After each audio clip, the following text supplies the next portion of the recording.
Hello everyone. Welcome to Judiciary by PW. I am Kifi Agarwal. Today we will start with important doctrine of Transfer of Property Act, and the name of the doctrine is Doctrine of Lis Pendens. Very important from the examination point of view, very important for prelims, for mains, for college exams, for interview, for every exam. This doctrine is really very important. So first of all, for prelims, you need to understand that it is section number 52 which deals with this doctrine of lis pendens, right? Now, please understand that what is the meaning of lis pendens? Pending litigation, you understand कि कोई litigation जो कि pending है एक competent court में जिसके पास जूरिसडिक्शन है, तो हम बोलते हैं this is doctrine of lis pendens. बात करते हैं कि ये क्यों इंपॉर्टेंट है।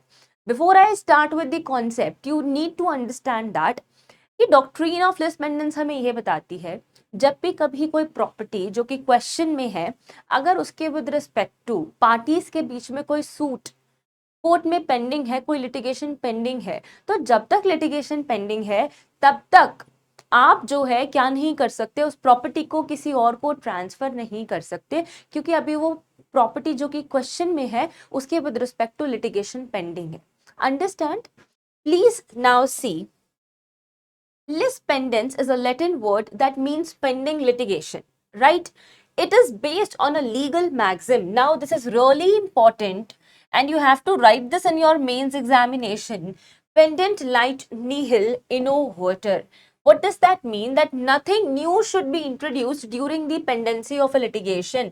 वो आपको एक सिंपल सी बात बोलते हैं कि जब भी लिटिगेशन पेंडिंग है तो कोई भी नई चीज इंट्रोड्यूस नहीं की जाएगी when the litigation is pending. What does that mean?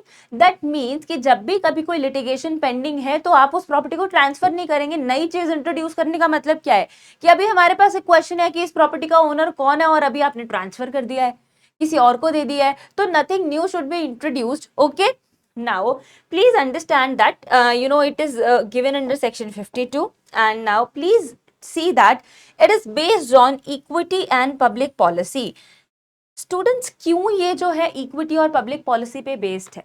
Equity पे इसलिए बेस्ड है क्योंकि हम कहते हैं कि जब तक कोर्ट ने डिसाइड ही नहीं किया है कि कौन ओनर है या जो भी उस प्रॉपर्टी के विद रिगार्ड टू क्वेश्चन है, अगर ये डिसाइड ही नहीं हुआ है तो आप कैसे किसी प्रॉपर्टी को जो है वो ट्रांसफर कर सकते हैं? तो आप नहीं कर सकते। तो इक्विटी के बेसिस पे और पब्लिक पॉलिसी के बेसिस पे ये डॉक्ट्रीन जो है ये बेस्ड है। अब हम कहते हैं this section deals with the effect of transfer of property pending of a suit और प्रोसीडिंग। अब वो बात करते हैं कि ये सेक्शन डील ही कब करता है? जब कोई सूट और प्रोसीडिंग पेंडिंग है। अगर कोई सूट और प्रोसीडिंग पेंडिंग ही नहीं है तो फिर ये जो है सेक्शन का कोई रेलेवेंस नहीं है। तो इस सेक्शन के लिए सबसे पहला मेन असेंशियल एलिमेंट क्या है? That the suit is pending, that the property which is in dispute is under a litigation and the litigation is pending. Understand? Now please see that there are few essentials of lis pendens. सबसे पहली बात क्या आती है? That the suit or proceeding must be pending. So what is the important word for us? That suit is pending. Second is, before I come to collusive suit, you need to understand that suit must be pending in a court of competent jurisdiction. अब सवाल आता है कि competent jurisdiction क्या होता है? Students, competent jurisdiction होता है जो कि आपने सेक्शन 16 सीपीसी में पढ़ा है। आपको बताते हैं ना कि अगर इमूवेबल प्रॉपर्टी जहां पे सिचुएटेड है वहां पर होगा, तो आपको बहुत सारे क्लॉजेस देते हैं A to F तक। तो आपको सीपीसी से पता चलता है कि कॉम्पिटेंट ज्यूरिसडिक्शन जैसी चीज कहां पे दी गई है। तो बात करते हैं कि अगर मान लो कोई सूट और प्रोसीडिंग जो कि कॉम्पिटेंट कोर्ट में नहीं है तो सेक्शन 52 आएगा कि नहीं आएगा? बिल्कुल नहीं आएगा। तो आपको क्या बात जाननी है? आपको ये बात जाननी है कि जो भी सूट और प्रोसीडिंग पेंडिंग हो वो कॉम्पिटेंट कोर्ट में हो, उस कोर्ट के पास उस मैटर को ट्राई करने का ज्यूरिसडिक्शन होना चाहिए। Understand? Please you have to remember all these points, तभी सेक्शन 52 जो है वो अप्लाई करेगा स्टूडेंट्स एक पर्टिकुलर मैटर पे। अब आते हैं suit must not be collusive. सवाल आता है कल्यूसिव क्या होता है? तो please understand that collusive, I can say that it is a pre arranged plan. or you can say conspiracy, or you can say secret agreement. आप फूल करना चाहते हो सामने वाले को, पागल बनाना चाहते हो, आप बहुत स्मार्ट एक्ट कर रहे हो, आपको लग रहा है कि मैं ही बहुत स्मार्ट हूं और कोई नहीं है, तो हम कहते हैं कि आपका सूट जो है वो कल्यूसिव नहीं होना चाहिए। अगर कल्यूसिव है तो 52 अप्लाई नहीं करेगा। तो कल्यूसिव का मतलब क्या होता है, लोगों को लगता है कि अच्छा ठीक है हम ये बचा लेंगे, तो हम ए और बी ने जो है वो कंस्पायर कर लिया, तुम मेरे पे कर दो तो मैं ये प्रॉपर्टी किसी और को ट्रांसफर नहीं कर पाऊंगा, इस तरह से। तो सूट कभी भी कल्यूसिव नहीं होना चाहिए। आगे आते हैं, that right related to immovable property must be contended, वो क्वेश्चन में होना चाहिए। सेम वो बात कह रहा है, that right to immovable properties directly and specifically in question, कि जिसकी भी हम बात कर रहे हैं वो क्वेश्चन में होना चाहिए। अंडरस्टैंड। अब मैं आपके सामने कुछ चीजें रखने वाली हूँ, कुछ पॉइंट्स डिस्कस करने वाली हूँ विद रिगार्ड टू सेक्शन 52। देखिए, आप ना स्टोरी को ऐसे समझिएगा, बहुत डिटेल में समझिएगा। आज हम थोड़ा डिफरेंट कलर लेते हैं, लाइफ कलरफुल होनी चाहिए। चलिए देखिए, हम आपको क्या बताना चाहते हैं, ये ए है और ये बी है, ओके। इन दोनों के बीच में डिस्प्यूट है कि जो ये प्रॉपर्टी एक्स है ये किसकी है, ये कौन इसका ओनर, ये एक हाउस है, इसका ओनर कौन है, तो this is in dispute, this property X is in dispute. तो now suit between A and B is pending.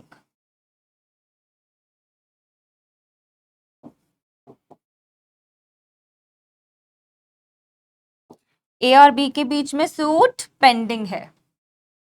अभी तक कोर्ट ने डिसाइड नहीं किया है कि कौन इसका ओनर है। समझे आप मेरी बात को, अभी तक कोई भी चीज डिसाइड नहीं हुई है। अब क्या हुआ, जो ये प्रॉपर्टी एक्स के विद रिस्पेक्ट टू सूट था, ठीक है, कि प्रॉपर्टी एक्स का कौन ओनर है। मीनवाइल ए ने क्या किया, जब सूट पेंडिंग था, ए ने ये प्रॉपर्टी जो है वो सी को ट्रांसफर कर दी।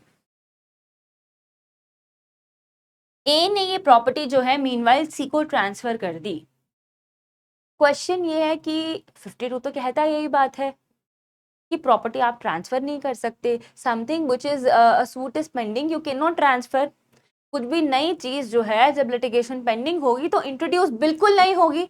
52 यही बात कहता है। हमें क्या पता चला 52 से, सूट पेंडिंग होनी चाहिए, कल्यूसिव नहीं होनी चाहिए, कॉम्पिटेंट कोर्ट में होनी चाहिए, क्वेश्चन डायरेक्टली और स्पेसिफिकली इशू में होना चाहिए, पार्टीज उस चीज को कंटेस्ट कर रही हो, ये कुछ एलिमेंट्स है हमने पता किए। अब क्या हुआ कि सूट पेंडिंग थी फिर भी कर दिया उन्होंने प्रॉपर्टी को ट्रांसफर। तो बात आती है कि अब ये क्या होगा, इस पर्सन का जो है वो क्या होगा, like what will be the scenario. और ये बात आप कहां से पता लगाएंगे कि सूट पेंडिंग किस दिन से है, कब से है, कैसे पता चलेगा। तो आप मेरी बात को समझिएगा कि जब भी आप सेक्शन 52 को रीड करेंगे, whenever you will read section 52, तो आपको पता चलेगा कि सेक्शन 52 की जो एक्सप्लेनेशन है वो आपको बताती है कि जिस दिन the day plaint is filed, जिस दिन से प्लेंट फाइल हो जाती है और जब तक फाइनल डिक्री कोर्ट की नहीं आती तब तक सूट पेंडिंग माना जाता है। मतलब बड़ी इंटरेस्टिंग बात है कि जिस दिन ए ने प्लेंट फाइल की, सिविल केस है, प्लेंट फाइल की, उसी दिन से जो है वो सूट पेंडिंग माना जाएगा। उसी दिन से मान लिया जाएगा कि प्रॉपर्टी जो है वो डिस्प्यूटेड प्रॉपर्टी जो है वो पेंडिंग है अंडर लिटिगेशन। मतलब कि प्लेन फाइल होने से जब तक डिग्री सेटिस्फाई नहीं हो जाती तब तक आप जो है प्रॉपर्टी को ट्रांसफर नहीं कर सकते। As simple as that, you understand my point. अब बात आती है कि ये सी का जो है ये क्या होगा, क्या सी क्लेम कर सकता है या ये जो ट्रांसफर है ये वॉइड हो जाएगा। तो आप मेरी बात को समझिएगा कि सेक्शन 52 ये नहीं कहता कि जो ट्रांसफर है ये वॉइड हो जाएगा। समझे आप मेरी बात को।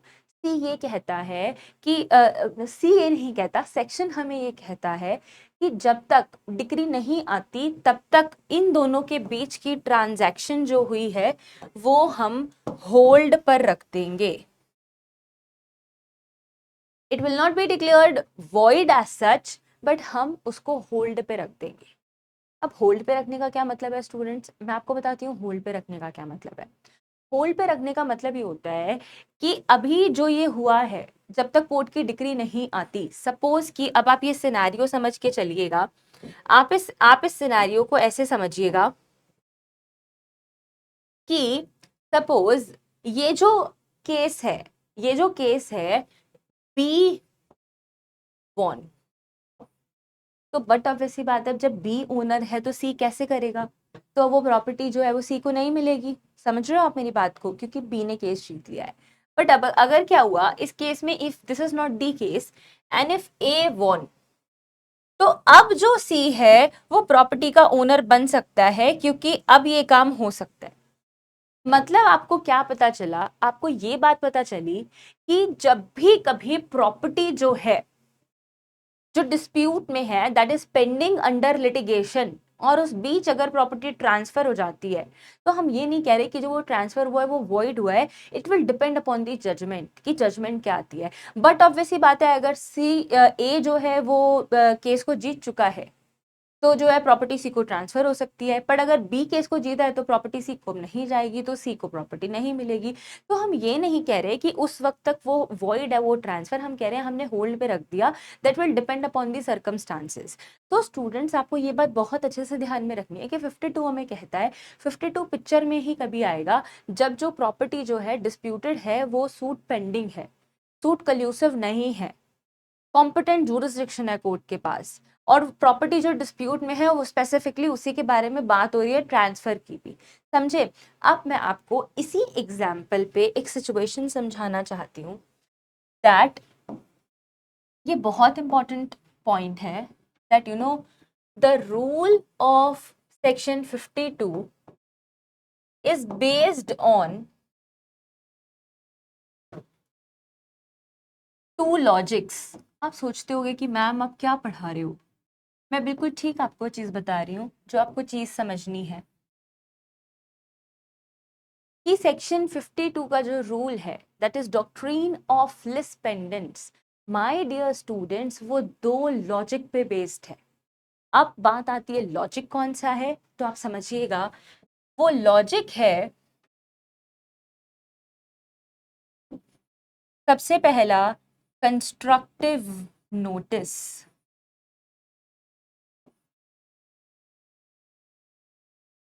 Constructive notice and the next is necessity rule.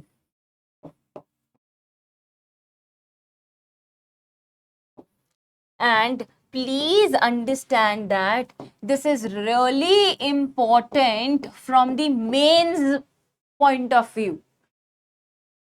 सब लोग लिख कर आएंगे स्टूडेंट्स पेपर में, असेंशियल्स क्या है, वॉइड का क्या क्राइटेरिया है, किस दिन से पेंडिंग माना जाएगा, ये बातें तो सब लिख कर आएंगे।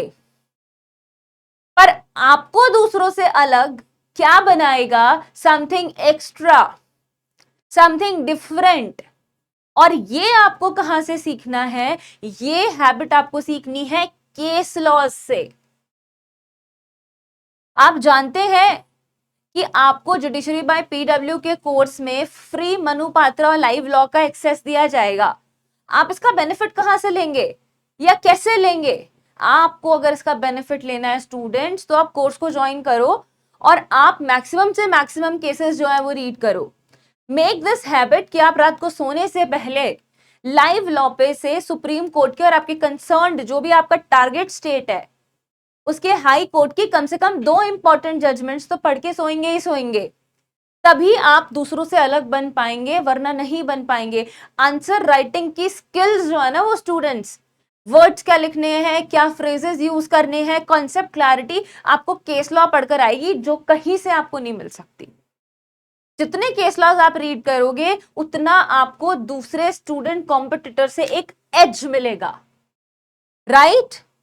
तो अब ये बात हमें वहीं से पता चली। हमें क्या पता चला? हमें पता चला कि rule of section 52 is based on two logics. Two logics क्या है? Number 1 is constructive notice and the next is necessity rule. अब मैं आपको ये दोनों ही पॉइंट डिस्कस करूंगी।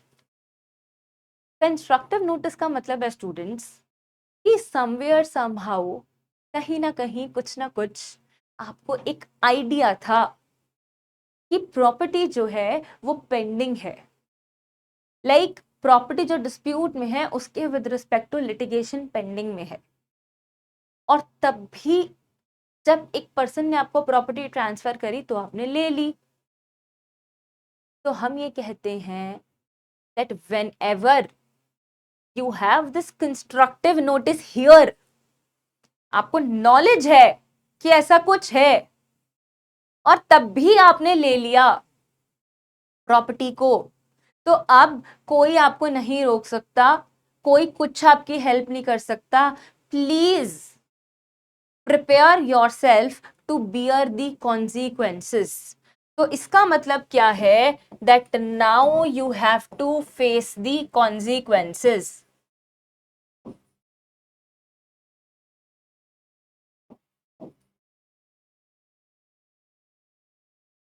कॉन्सिक्वेंसेस क्या, यही एग्जाम्पल कि अगर एज अ सी आपको ये बात पता थी, एज अ ट्रांसफरी आपको ये बात पता थी कि प्रॉपर्टी जो है डिस्प्यूटेड प्रॉपर्टी लिटिगेशन में पेंडिंग है, तो अब अगर बी विनर हो गया, बी ने केस जीत लिया, तो अब आपको प्रॉपर्टी नहीं मिलेगी, क्योंकि समवेयर आपको ये आइडिया था, आपको ये कंस्ट्रक्टिव नोटिस था।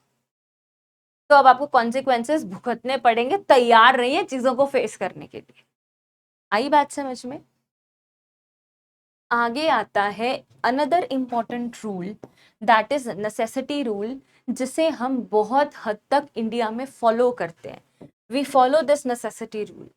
नेसेसिटी रूल हमें क्या कहता है? नेसेसिटी रूल हमें कहता है चाहे डायरेक्टली चाहे इनडायरेक्टली, अगर प्रॉपर्टी लिटिगेशन में है, अगर प्रॉपर्टी पेंडिंग है लिटिगेशन में, तो आप प्रॉपर्टी को ट्रांसफर ना कीजिए, मत कीजिए, और आप क्या कीजिए, wait for the final judgment.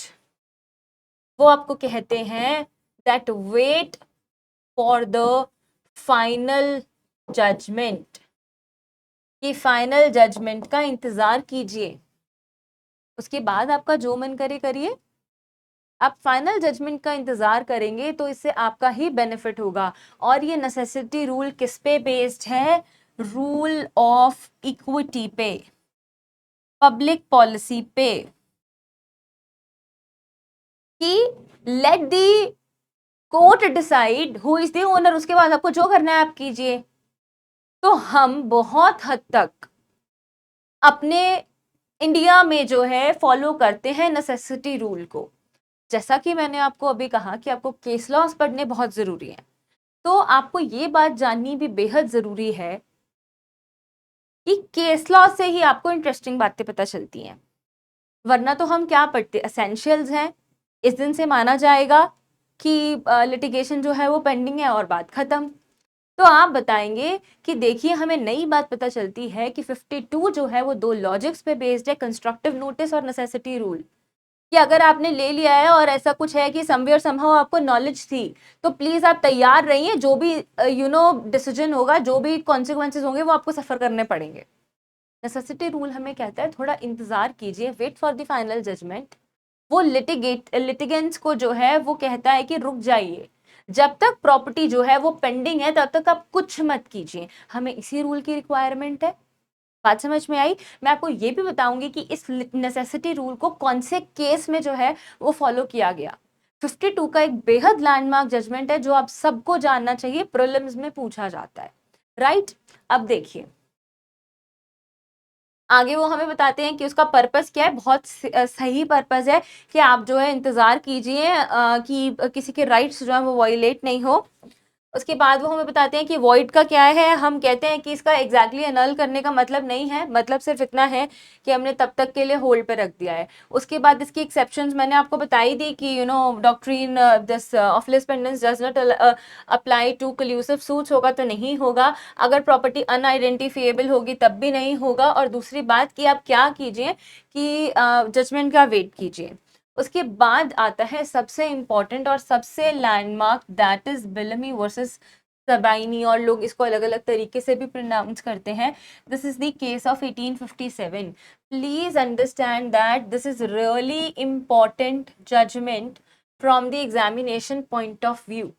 वो आपको क्या कहते हैं कि इस केस में जो है जस्टिस टर्नर ने ऑब्जर्व किया that this is a doctrine common to law and equity courts which apprehend on the grounds that if alienation pendent light was allowed to prevail, कि अगर आप पेंडिंग लिटिगेशन को allow कर देंगे कि ठीक है आप करिए, तो क्या होगा, it would simplify not to be possible for any action और suit to be resolve successfully, but problematic हो जाएगा.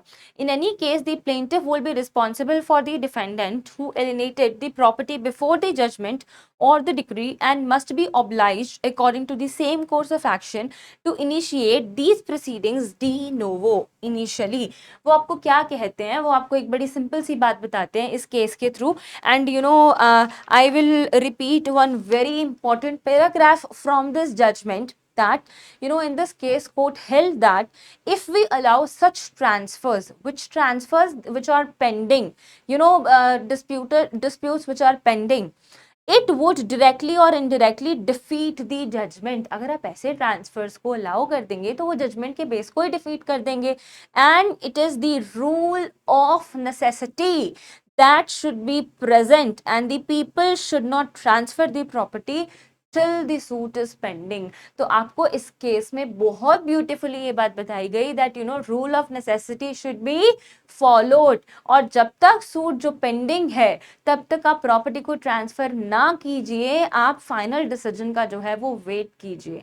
अंडरस्टैंड. अब हम आगे आते हैं इस बात पे कि वो आपको क्या कहना चाहते हैं. वो आपको ये कहना चाहते हैं कि वो कल्यूसिव नहीं होना चाहिए. वो आपको लीगल फ्रेमवर्क के बारे में बता रहे हैं. ये सारी बातें मैं आपको बता चुकी हूँ. एक इंटरेस्टिंग बात मैं आपको बताना भूल गई that here it is written except under the authority of the court and on such terms as it may impose. इसका क्या मतलब है? इसका मतलब ये है कि आपको कुछ एसेंशियल्स मैंने बताए थे. सूट पेंडिंग होना चाहिए, कल्यूसिव नहीं होना चाहिए, कॉम्पिटेंट कोर्ट का जुरिसडिक्शन होना चाहिए, राइट्स होने चाहिए पार्टीज के, प्रॉपर्टी स्पेसिफिकली डिस्प्यूट में जो है वो होनी चाहिए. तो अब हम कहते हैं कि अबव ऑल आप एक ऐसा केस है जिसमें प्रॉपर्टी को, जब प्रॉपर्टी पेंडिंग है तो आप ट्रांसफर कर सकते हो. कब? अगर कोर्ट आपको परमिट कर दे तो. अगर कोर्ट आपको परमिशन दे दे कि ठीक है जब लिटिगेशन में प्रॉपर्टी है तब आप कर सकते हो, अगर आपके पास कोर्ट की परमिशन है तब आप ये काम कर सकते हो. Understand. So this is the exception कि जब आपके पास कोर्ट की परमिशन है तब आप ये कर सकते हैं. राइट. आगे आते हैं कि वो पूछ रहे हैं that for the purpose of this section the pendency of a suit or a proceeding shall be deemed to commence from which date? From the date of presentation of the plaint or the institution of the proceeding in a court of a competent jurisdiction to continue until, कब तक continue होगा? Until the suit or proceeding has been disposed of by a final decree. Final decree नहीं आ जाती या order नहीं आ जाता, and complete satisfaction or discharge of such decree or order has been obtained or has become unobtainable. This तो हमने आपको ये सारी बातें बताई दी थी. मैंने आपको बताया था कि पेंडिंग किस दिन से माना जाएगा? जिस दिन से जो है क्या होगा, प्लेंट जो है फाइल होगा, केस इंस्टीट्यूट होगा. कब तक माना जाएगा? जब तक फाइनल डिग्री नहीं आ जाती, पूरा अच्छे से सैटिस्फाई नहीं हो जाता.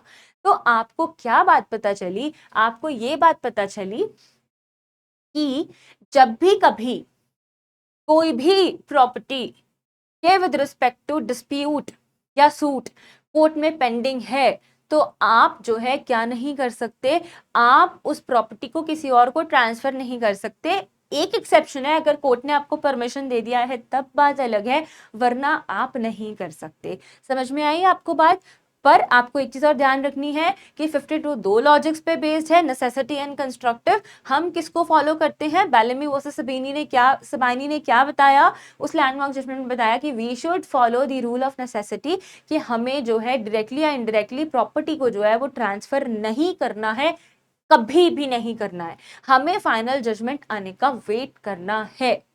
Understand. So this is all about doctrine of lis pendens. और एक बात और ध्यान रखिएगा आप लोग, अगर आपके कोई भी क्वेश्चन है with respect to this topic तो आप क्या कर सकते हैं, आप कमेंट बॉक्स में बता सकते हैं, आपके क्वेश्चंस को आंसर किया जाएगा. आई होप आपको जो है लेक्चर पसंद आया, टॉपिक आपको समझ में आया. ऐसी और वीडियो से जुड़े रहने के लिए स्टूडेंट्स आप जुडिशरी बाय PW के यूट्यूब चैनल को सब्सक्राइब कीजिए, वीडियो को लाइक कीजिए right? Take care, everyone. Thank you.